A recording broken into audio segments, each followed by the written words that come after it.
Today's video will be for those people in particular who aren't new to the accounting industry. Know they want to get into the industry, but not really sure where to look and start on their accounting journey. Hey, welcome back to my channel. Hopefully you enjoyed the first two videos back into my 2025 journey and reigniting my YouTube channel. So we're gonna keep that momentum going, keep the ball rolling, and we're gonna come straight in with another absolute banger. If you are new to the accounting industry in 2025, please do make sure to watch this video, and if you do enjoy it and it does provide value, give it a like, subscribe to my channel, because that really helps out the performance of this channel. But without further ado, we're going to get stuck straight into the video. And the first point that we're going to look at is understanding the difference between a financial and management accountant. 8 or 9 years ago, when I started my accounting journey, I purely thought the accounting industry only had opportunities to be a financial accountant. And I believe this is a common belief among new starters within the accounting industry. So we're going to jump into the computer. I found a couple of key articles that will enable you to understand what a financial accountant is, what a management accountant is, what the differences are, and then that can help you to understand what career path you want to go down in your future accounting career. And one point to note, all of the resources that I mentioned in this video will be available in the description below. Now, one particular area in the financial accounting that I want you to focus on is the main task involved in financial accounting and the preparation of financial statements and reports. Your ultimate responsibility will be to produce all of the financial statements on behalf of other businesses. A management accountant, on the other hand, is used to keep a business or organization's leadership informed about the financial situation and performance. You are ultimately acting from an internal view and helping the running of that business that you work for from a financial point of view. Now, hopefully you understand the differences between the management and the financial accounting. So now the next step in the process is to understand what potential roles are out there who want to be a financial accountant, and to those of you who want to be a management accountant. It is up to you to understand and do a bit further research into each of those roles to understand really what roles you are aspiring to be in the future. Because ultimately, this leads you on to your next step, which will enable you to understand which qualification you are going to study at the early stages of your career. Here in the UK, there are 3 qualifications in particular that the mass accounting population will study. That's CIMA, ACA, also known as ICAEW, and ACCA. The qualification that I study, CIMA, is for those of you that want to become a management accountant. So if from steps 1 and 2 you identified yourselves as wanting to be a management accountant,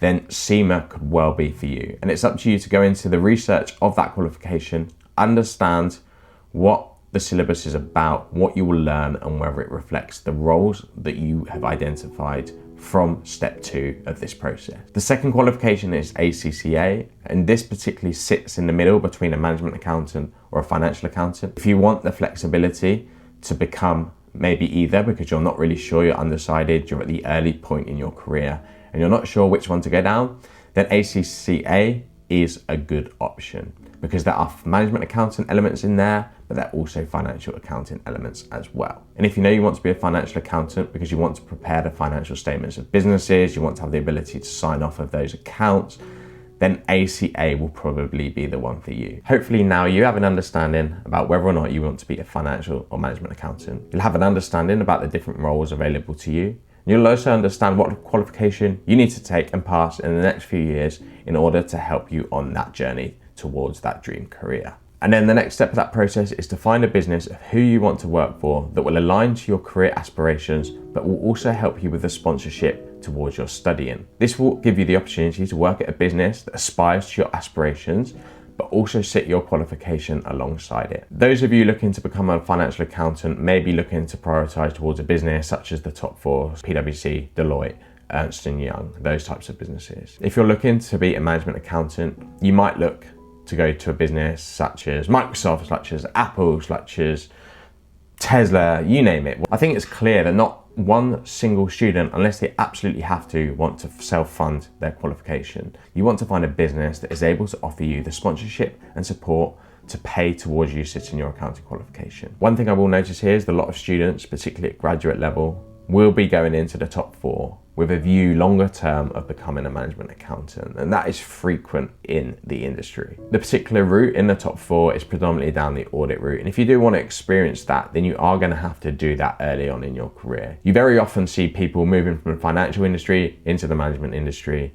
but you very rarely see it the other way. So once you have found a business or a type of business that you're interested in, you need to go and find that role. You need to go and grab that role. So take a look on places such as LinkedIn for all the latest jobs. Take a look at personal websites of those businesses. Network at accounting events. Speak to recruiters such as Hayes Financial who will specialize in financial roles. Do what you can to find a role that aligns to the businesses and the aspirations that you have done. Go and interview, prepare for your interview, and go and land the role. Arguably, out of all the things that we've discussed today, that's the most important bit.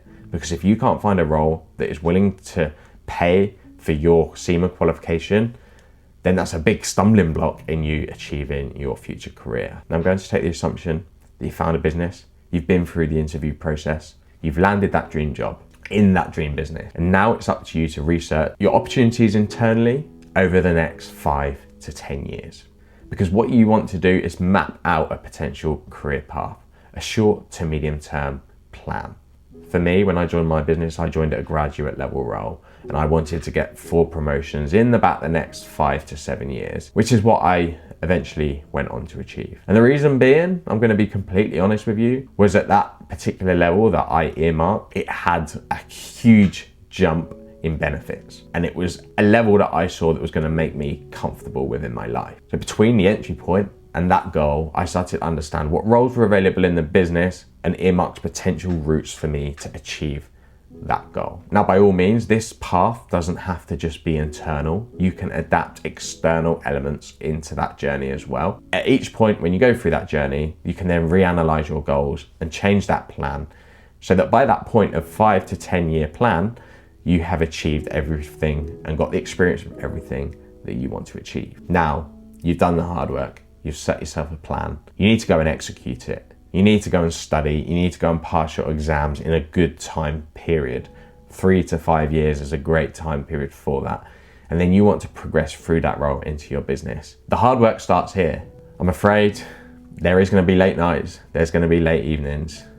But by all means, what I want to remind you, and I had a similar comment on a video the other day, is the short-term sacrifice is worthwhile. It took me 2.5 years to study for my accounting qualification. I've got 9 years financial experience now. That 2.5 years that seemed like a hell of a long slog back then looks like a small drop in the ocean now. I've had so many opportunities as a result of getting that qualification. It is the best thing that I've ever done with my life, and I know for sure I've got a career set up for success.